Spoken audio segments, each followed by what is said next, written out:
Hello दोस्तों, कैसे हैं आप लोग। उम्मीद करता हूँ उम्मीद से ज़्यादा स्वस्थ और मस्त होंगे। स्वागत है आपका मेरे चैनल लाइव जर्नल पर। मैं हूँ सूरज सिंह और हाजिर हूँ आप लोगों के समक्ष एक इन्फॉर्मेशन देने के लिए। आज जैसा कि संडे है तो मैं देने जा रहा हूँ यूपीएसआई का mock number 1 test, booster test वाले सेक्शन से। तो मार्क देने के बाद फिर एनालिसिस वीडियो लाता हूँ, वेट करिएगा। तो हेलो दोस्तों, after quickly finishing text book UPSI booster mock number 1, I am present among you all. So let's start a brief analysis. But before giving a brief analysis, I want to give a summary. So सुनिएगा। तो ये mock में मेरे number बने 325 और percentile 97.26, rank 291 out of 10,880 and time मुझे लगा, चूँकि जल्दी मैंने फिनिश कर दिया, एनालिसिस बस करना था, 1 hour 26 minute out of 2 hour. अब सेक्शन वाइज बात कर लेता हूँ। हिंदी में 28 क्वेश्चन करेक्ट, 12 रॉन्ग और 70 मॉक, टाइम लिया 12 मिनट। और जीएस कॉन्स्टिट्यूशन और लॉ में मैंने 31 करेक्ट किए, 9 इनकरेक्ट किए आउट ऑफ 40, टाइम लिया 13 मिनट। और इसके बाद मैथ्स की बात होती है तो मैथ्स में 35 करेक्ट, 5 इनकरेक्ट, टाइम वही करीब 34 मिनट अप्रॉक्स लिया। और रीजनिंग में 26 मिनट लिया, 36 करेक्ट, 4 इनकरेक्ट। तो टोटल 1.5 आवर में टेस्ट को फिनिश कर सबमिट कर दिया। बाकी क्विकली छोटी छोटी मिस्टेक्स थी जो अगर पूरा 2 आवर्स को यूटिलाइज करते हुए करता तो उनको भी अच्छे से देख सकता था, बट मुझे मार्क का लेवल देखना था जो कि मैं देख चुका था, तो इसलिए सबमिट कर दिया। तो अब आपको ले चलता हूँ कुछ अच्छे क्वेश्चन पर जो मैंने गलत किए, मुझे गलत नहीं करने चाहिए थे। तो चलिए देखते हैं। ये है mock number 1, booster text section में आया है ये मॉक, अभी कल ही शायद आया है।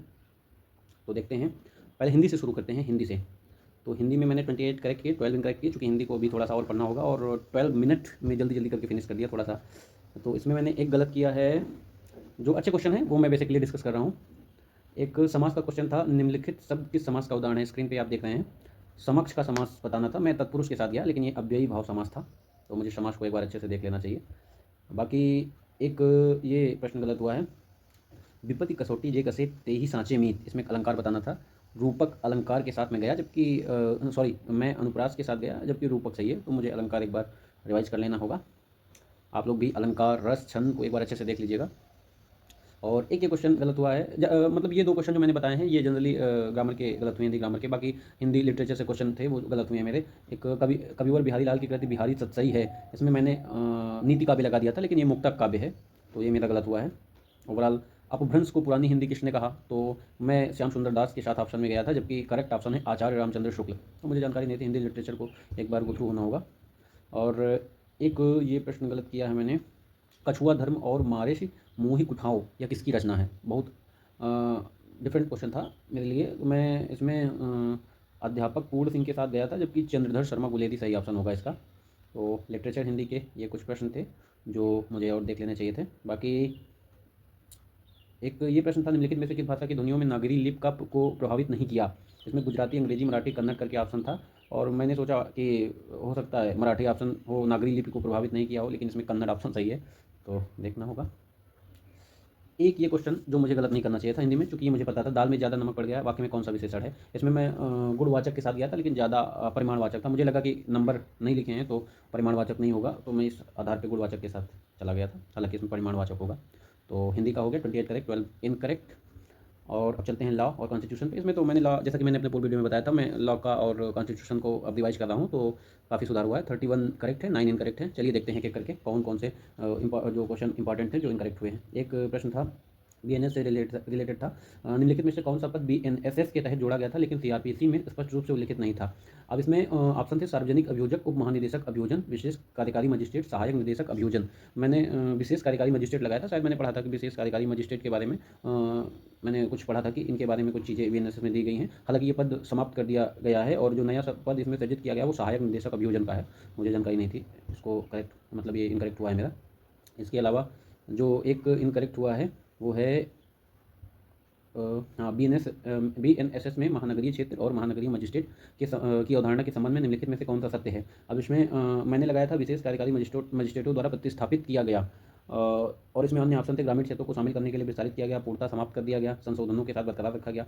तो विशेष कार्यकारी मजिस्ट्रेट से जस्ट पहले क्वेश्चन वो आया था, उस आधार पर मैंने लगा दिया था। हालांकि इसमें जो है पूर्णतः समाप्त कर दिया गया, मतलब महानगरीय क्षेत्र और महानगरीय मजिस्ट्रेट को पूर्णतः समाप्त कर दिया गया, ये ऑप्शन है। इसके अलावा मैंने एक प्रश्न गलत किया है। भारत के संविधान के अनुच्छेद 243 के अनुसार का अर्थ ग्रामीण के क्षेत्रों के लिए अनुच्छेद 243 बी के तहत गठित स्वशासन की संस्था है। इसमें ऑप्शन थे ग्राम सभा, नगर समिति, पंचायत, नगर निगम। मैं ग्राम सभा के साथ गया। 243 सब क्लास बी में मैंने सोचा, मतलब मैंने पढ़ा ही है ग्राम सभा की संरचना के बारे में, नहीं, ग्राम सभा के बनने के बारे में दिया गया है, माफ़ करिएगा। तो उस आधार पर मैं उनके साथ गया, लेकिन इसमें पंचायत ऑप्शन सही होगा। तो एक ये मेरा गलत हुआ, और एक ये गलत हुआ। ये मुझे आता था, ये प्रश्न मुझसे गलत नहीं होना चाहिए थे। अब थोड़ा सा रुक रुक के प्रश्नों को करना चाहिए था, तो ऐसा नहीं होता। एक प्रकार की वस्तु है जिसके लिए इसकी कीमत बढ़ने के साथ ही मांग बढ़ जाती है। अब इसमें मैंने क्लब वस्तुएं लगाई हैं, लेकिन आपने भी पढ़ा होगा इकोनॉमिक्स में कि जो वेबलेन गुड्स हैं और गिफेन गुड्स हैं, कुछ हाई क्लास की वेबलेन गुड्स हैं और गिफेन गुड्स हैं, कुछ निम्न क्लास की, जैसे गेहूँ चावल हो गए। हाई क्लास में एप्पल के फ़ोन या फिर ये और भी जो भी क्वालिटी स्टैंडर्ड में आते हैं, कि ये चीज़ें जब इनके रेट बढ़ते हैं तो इनकी डिमांड भी बढ़ती है। ठीक है, तो ऐसा कुछ करके जीएस का सेक्शन था। अब आते हैं रीजनिंग पे। रीजनिंग में मेरे 4 गलत हुए हैं रीजनिंग में, और वही मैंने 26 अप्रॉक्स मिनट लिए थे। और अगर इसे थोड़ा सा अच्छे से पूरे टाइम का यूटिलाइज करते हुए लेता तो शायद ये सही होता। सिली मिस्टेक्स होंगी, देखते हैं। एक ये क्वेश्चन आप स्क्रीन पे देख रहे हैं, ये फिगर वाले हैं। दी गई आकृति में त्रिभुजों की संख्या की गणना करो। तो अप्रॉक्स मैंने तुरंत ऐसे ही लगा दिया, तो मैंने देखा भी नहीं था, क्योंकि इनमें गिनने रहते हैं कि करके टाइम रहता है। मुझे मॉक जल्दी फिनिश करना था, मैंने लगा दिया। हाँ, ये एक प्रश्न है, आप स्क्रीन पे देखिए। एक समूह में 5 लड़कियां हैं कि दूसरी सबसे लंबी है, पीएम से लंबी है, आरएम से लंबी है, एनपी से लंबी है। उनकी लंबाइयों के बारे में निम्नलिखित में से कौन सा क्रम संभव नहीं है, ये एक प्रश्न है। तो इसमें मैंने सी ऑप्शन लगाया था, R is greater than K, is greater than P, is greater than N, is greater than M. जबकि इन्होंने मैंने डी ऑप्शन लगाया था, जबकि इन्होंने जो मैंने अभी पूर्व में उच्चारण किया है वो ऑप्शन इन्होंने सही दिया है, ऑप्शन नंबर सी। और इन्होंने स्टेटमेंट में कह भी रखा है कि एन जो है वो पी से लंबी है। तो ये वाला ऑप्शन जो है सी सही होगा। और कौन सा क्रम संभव नहीं है, नहीं के साथ में नहीं जाके मैं सीधे सोचा कि ये क्रम पूछ रहा है और इसके साथ चला गया। एक प्रकार की सीढ़ी है, जबकि एग्जाम में आप नहीं और संभव, मैं भी, आप भी वहाँ पर थोड़ा सा सीरियस होकर स्टेटमेंट को पढ़ेंगे और इस तरीके के प्रश्नों को सही करना सीखेंगे, मतलब वहाँ गलत नहीं करना है। और एक ये पजल का है, इन ब्रैकेट 14, 18 और 277 है। तो इसमें 14 का स्क्वायर करके 18/2 9 को जोड़ना था, ऐसे करके करना था। मैंने एक बार में देखा, हुआ नहीं हुआ तो आगे बढ़ गया। और ये क्वेश्चन था, ये गलत हुआ है क्योंकि मैंने इसमें थोड़ा सा टाइम भी दिया था और उसके बावजूद गलत हुआ है। इस तरीके के क्वेश्चन सही होने चाहिए थे। जैसे इसके पिछले क्वेश्चन था, मैं देख के आगे बढ़ गया, लेकिन इसमें मैंने टाइम दिया है, तो टाइम देने के बाद गलत हो रहे हैं, मतलब इसको समझना चाहिए था। इसमें दिया HIGHSGRAJ करके एक कॉम्बिनेशन दिया है और आगे बढ़ता गया। BEAT का पूछा गया है, मैंने एच के साथ इसको देखा, तो एच के साथ इसको देखा, एसएससी का बंदा 19/7/27 तुरंत लगा दिया उठा के 25/2/27, आगे का कुछ देखा ही नहीं। जबकि इसमें एक दूसरा पैटर्न फॉलो हो रहा है, -2, मतलब योग 27 फिर -2 फिर +2 करके ऐसा फॉलो हो रहा है। तो इस तरीके के प्रश्नों को, हालांकि जब टाइम देके करूँगा तो होंगे, इनको मैं आपको एक बताने के लिहाज से बता रहा हूँ। अब आता हूँ मैथ्स पे। मैथ्स में वही करीब 34 मिनट लिए मैंने और 40 क्वेश्चन अटैम्प्ट किए हैं। इसमें 5 क्वेश्चन मेरे इनकरेक्ट हुए हैं, वो भी देखता हूँ। एक ये प्रश्न है 28 नंबर क्वेश्चन, ये इसमें पैटर्न दिया है, रीजनिंग का क्वेश्चन है, मैथ में डाल देते हैं क्योंकि इसमें कुछ प्रश्न आते हैं यूपीएसआई में। तो इसमें दिया है कि जो आकृति एक्स में बिंदुओं के स्थान के लिए समान सेट का अनुसरण करती है करके एक पैटर्न दिया है, उसमें कुछ बिंदु दिए हैं, तो मुझे समझ नहीं आया था। और इसमें एक पैटर्न वो सेम वही बनेगा जिसमें वो बिंदु समाहित हों, ऐसा कुछ करके। तो ये कुछ मुझे ज़्यादा समझ नहीं आया था, मैंने टाइम भी दिया, लेकिन उसके बावजूद ही मेरा गलत हुआ है।